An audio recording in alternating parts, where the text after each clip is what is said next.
Okay, magandang araw muli sa inyong lahat. Welcome sa ating channel, Sir Lopez Vlog. Isa na namang self-evaluation ang ating gagawin sa araw na ito at ang subject nating subukang sagutan ay itong subject na Institutional Correction. CA1 ang kanyang course code. Okay, so ang makasagutan later on makikita lamang dito sa ating description box. Alright, in preparation na rin ito para sa ating upcoming board examination. So let's start to question number 1. Those sentenced to suffer a term of sentence of 3 years in 1 day to life imprisonment are called letter A, Insular or National Prisoners, letter B, Provincial Prisoners, letter C, City Prisoners, or letter D, none of them. Question number 2. Those sentenced to suffer a term of imprisonment from 1 day to 3 years or a fine of not more than 1,000 pesos or both.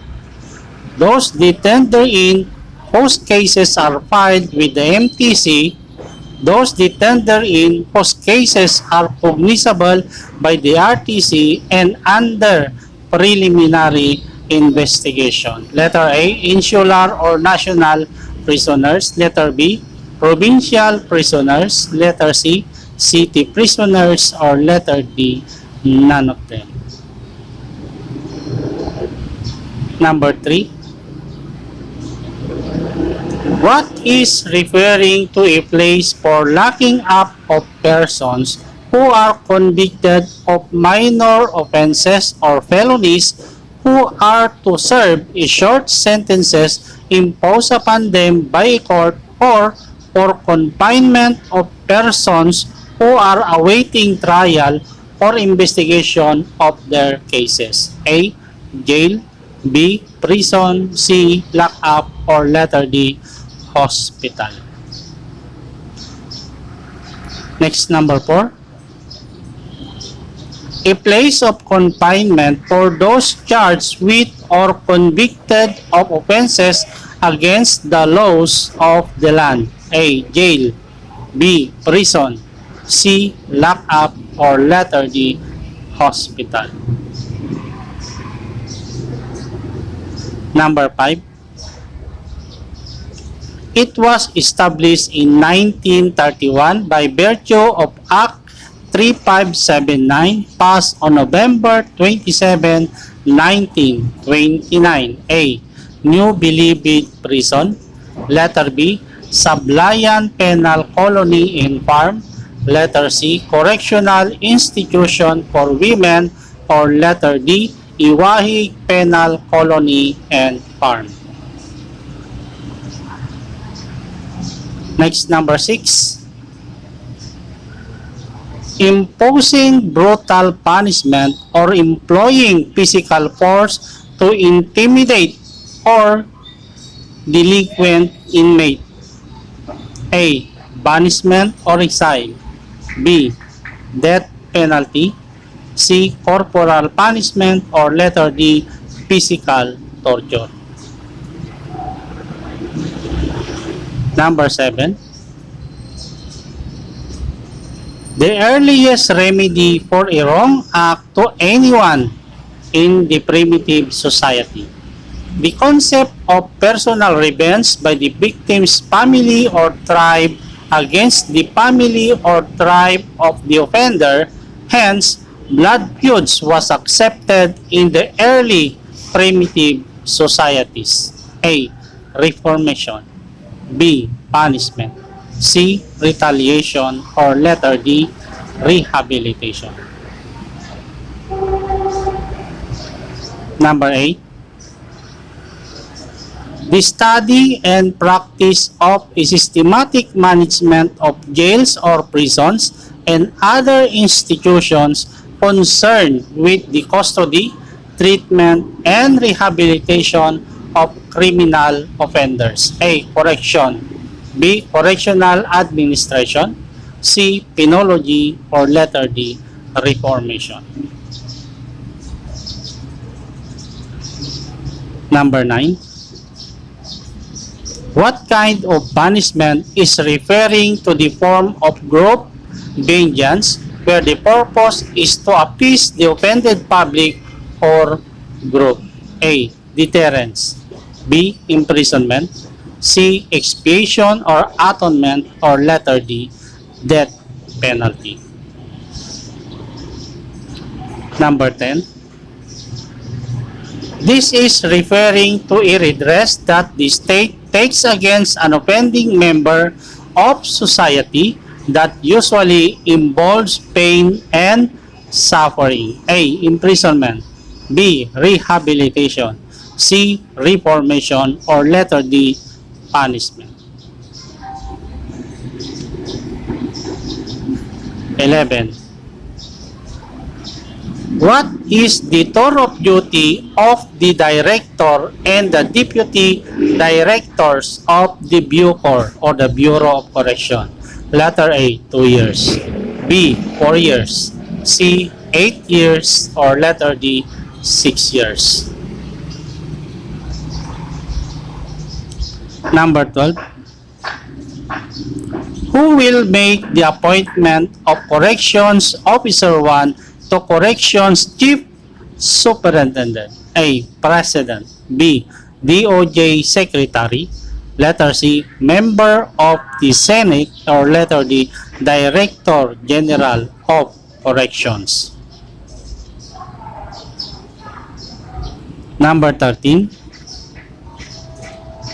Refers to the highest officer in the Bucor with the rank of Undersecretary as a civilian employee in the uniform service. A. Bucor Superintendent.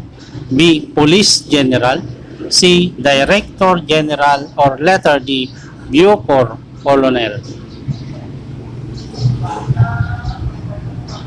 Next, number 14. The study and practice of a systematic management of jails or prisons and other institutions concerned with the custody, treatment, and rehabilitation of criminal offenders. A. Correctional Administration. B. Correction. C. Penology, or letter D. Reformation. 15. This act shall be known as the Bureau of Corrections Act of 2013. A. RA 57510. Letter B. RA 75105. Letter C. RA 8353, or letter D. RA 10575. Number 16. A warrant issued by the court bearing its seal and the signature of the judge directing the jail or prison authorities to receive the convicted offender for service of sentence or detention. A. Classification. B. Arrangement. C. Commitment, or letter D. Mitimus. Next, number 17. Under the law, the head of the Bucor with the rank of Undersecretary shall have the position and title of blank. Letter A. Chief Superintendent. Letter B. Deputy Directors of Corrections. Letter C. Director General of Corrections, or letter D. Corrections Chief Superintendent. Number 18. The task given to jail or prison administrators and custodial force personnel to secure the entire establishment. A. Reformation. B. Rehabilitation. C. All of them, or letter D. Security. Okay, number 19. Rewards for good conduct or behavior whereby a prisoner receives partial remission or reduction of his sentence. A. Good behavior deduction. Letter B, both A and B. Letter C, credit for good conduct, or letter D, good conduct time allowance. Number 20. To convert or induce another to change his religious belief or sect. A. Diagnostic treatment. B. 6 deviates. C. None of them, or letter D. Proselytizing. Proselytizing. Next, 21. The Bureau of Corrections is under what agency of the government? A. DOJ B. DILG C. BGMP, or letter D. AFP.